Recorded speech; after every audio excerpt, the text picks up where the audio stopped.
हमारे साथ मारूफ सियासी व समाजी कारकुन मोहम्मद अयूब पहलवान साहब बात करने के लिए मौजूद हैं। हाल ही दिनों में जम्मू कश्मीर के अंदर जो है वो हदबंदी कमीशन के हवाले से गुज़श्ता 2 साल से जो रिपोर्ट का लोगों को इंतज़ार था, ताहम 5 मई 2022 को जो है उसको ख़त्मी शक्ल दी गई, जिसमें जम्मू कश्मीर के अंदर 7 सीटों को जो है वो बढ़ाया गया। ताहम 6 सीटें जम्मू के लिए और 1 सीट जो है वो वादी कश्मीर को मिली।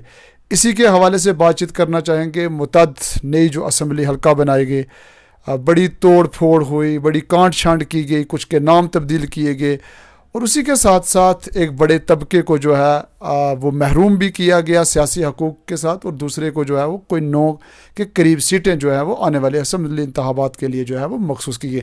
इसी सारी बातचीत के हवाले से बातचीत करें।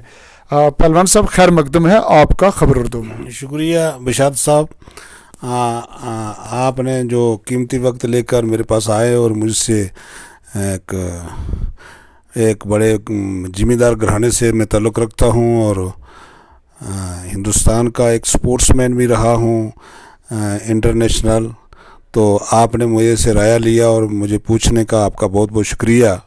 आपने कहा कि जो जम्मू कश्मीर के बीच में डिलिमिटेशन के बीच में कुछ जम्मू सूबा के लिए सीटें बढ़ाई गई और कुछ एक आधी जो कश्मीर के लिए बहुत तोड़ फोड़ हुई है। कश्मीर नक्शे से ही मिट गया है, पूरा जो पुरानी कंस्टिट्यूंसी थी उनको नक्शे से हटाकर कोई मशरक़ का मगरब और मगरब का मशरक़ लगाया गया।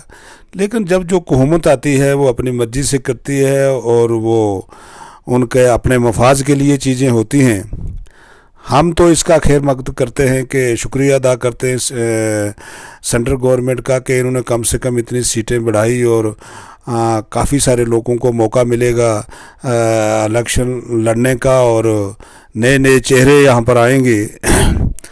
बहरहाल जो हमारी अपनी सीट थी द्रहाल कंस्टिट्यूंसी, उसको थन्ना मंडी के साथ द्रहाल को लगाया गया। कुछ मायूसी हुई हमारे को बहुत सारी, और बुद्धल ख्वास को एक कंस्टिट्यूंसी बना गई और कोटरंका को नक्शे से ही मिटाया गया। मैं गवर्नमेंट का शुक्रिया अदा करता हूँ कि उन्होंने ये किया है, लेकिन इस पर गौर करें। और जो हमारे ख़ास करके हमारा एक बहुत बड़ा मुतालबा है, जो जितनी सीटें उन्होंने यहाँ पर बनाई हैं और हमारी जितनी पहाड़ की सीटें थी पुंछ रजौरी की, वो उनमें से 3 सीटें पुंछ हवेली से लेकर पुंछ हवेली और नशेरा और संडरवनी की ओपन है। बाकी हमारी सब सीटें जो है वो एसटी रिजर्वेशन है। इसी तरह श्रीनगर में भी हैं। और हम लोग जो पहाड़ी लोग हैं वो सारे ही परेशान हैं और इलेक्शन से बाहर हैं।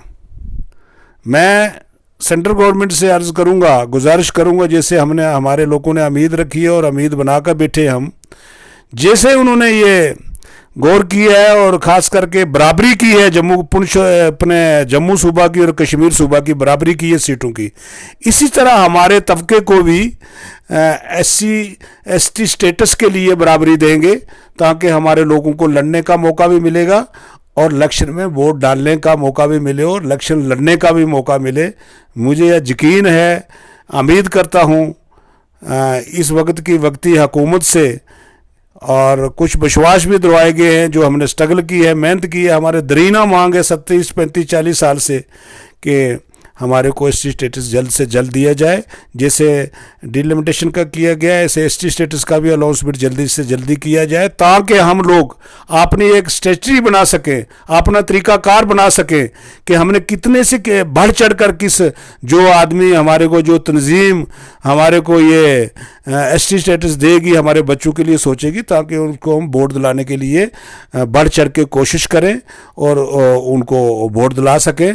क्योंकि इस चीज़ के लिए बड़े परेशान हैं लोग, बड़े सुस्ती के आलम में बैठ गए हैं। और मुझे उम्मीद है कि जितने भी हमारे पहाड़ी लीडर हैं, सब पहाड़ी लीडर अपना अपना बयान दें और कोशिश करें और एक जगह ही आप खड़े रहें। मैं तो पहाड़ी भाइयों से यही अर्ज़ करूँगा कि जहाँ पर भी हैं ये उड़ी करना टंगडार से लेकर पुंछ रजौरी तक, जहां जहां भी हैं, आपको कोई हिलने की जरूरत नहीं है। आप अपनी जगह छोड़ के मत खिसकें। आप इस बुखलाहट में मत आए कि अभी हमारे को डिलिमिटेशन हुआ है तो अभी सीटें लग हो गई तो अभी हमारे को लड़ने का हक नहीं मिलेगा। मुझे पूरी उम्मीद है कि आपको लड़ने का हक भी मिलेगा और आपको रिजर्वेशन भी मिलेगी। लिहाजा हमें एक जगह खड़े रहना है, एक साथ में रहना है, हमने बिखरने की कोशिश नहीं करनी है। मेरी यही अपील होगी मेरी पूरी कौम से, और गवर्नमेंट से भी यही अपील होगी कि सेंट्रल गवर्नमेंट से कि जल्द पहाड़ी एससी स्टेटस का ऐलान किया जाए। शुक्रिया, खुदा हाफ़िज़। पहलवान साहब, एक सवाल रहेगा, क्योंकि आप जो हैं नेशनल कॉन्फ्रेंस के ब्लॉक सदर भी हैं और एक मैंने जैसे पहले ही शुरुआती आपने इंट्रोडक्शन के दौरान कहा कि आप एक सियासी व समाजी कारकुन के साथ साथ एक पॉलिटिशियन भी रहे हैं और हैं भी।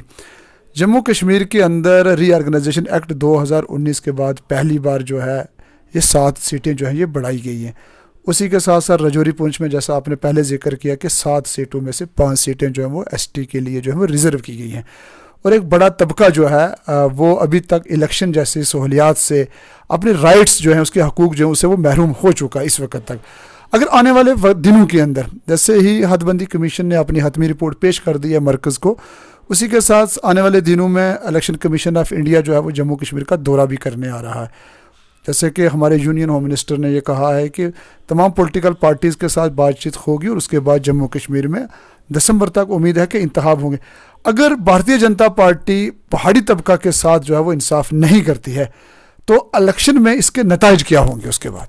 देखिए बिशाल साहब, मेरी कम से कम 67 साल से ऊपर अभी 70 साल के लगभग पहुंचने वाली है। मैंने बख्शी गुलाम अहमद का दौर भी देखा है और शेख साहब का दौर भी देखा है और सारे दौर हमने देखे हैं। और मैं कम से कम 30 साल ब्लॉक प्रेसिडेंट सियासत में ही रहा हूँ। मैं आपसे ये गुजारिश करूँ कि ये कभी भी ज़िंदगी में गलती नहीं करेगी बीजेपी अगर संजीदा हो तो। एक 22 लाख लोगों को इलेक्शन से बाहर करना और इलेक्शन पॉलिटिकल रिजर्वेशन से महरूम करना, ये कभी गलती नहीं करेगी और ना ही वो ऐसी गलती कर सकती है। ऐसी गलती अगर वो करे तो वो उसका मुख्तियाजा उनको बड़ा उल्टा भुगतना पड़ेगा। ये मुझे पूरी उम्मीद है कि अमित शाह साहब ने भी 3, 4 नहीं 6, 7 बार यकीन दिलाया है कि पहाड़ियों का चीफ मिनिस्टर भी बन सकता है और पहाड़ियों को रिजर्वेशन मिलेगी और पहाड़ी और गुजर भाइयों को एक बराबर सब चीज़ें मिलेंगी।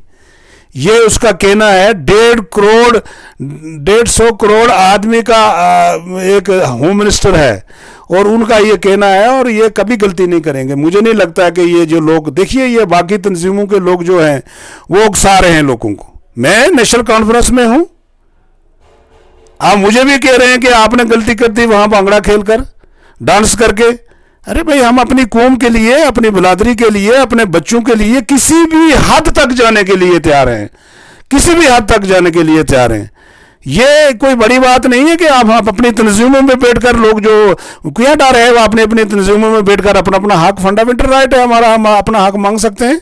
और लिहाजा मुझे ये पूरी उम्मीद है, बीच की बात है, ये सारी चीज़ें हैं, ये बीजेपी कभी गलती नहीं करेगी और पहाड़ियों को जल्द से जल्द पहाड़ियों को रिजर्वेशन मिलेगी और पहाड़ियों को लड़ने का हक भी मिलेगा।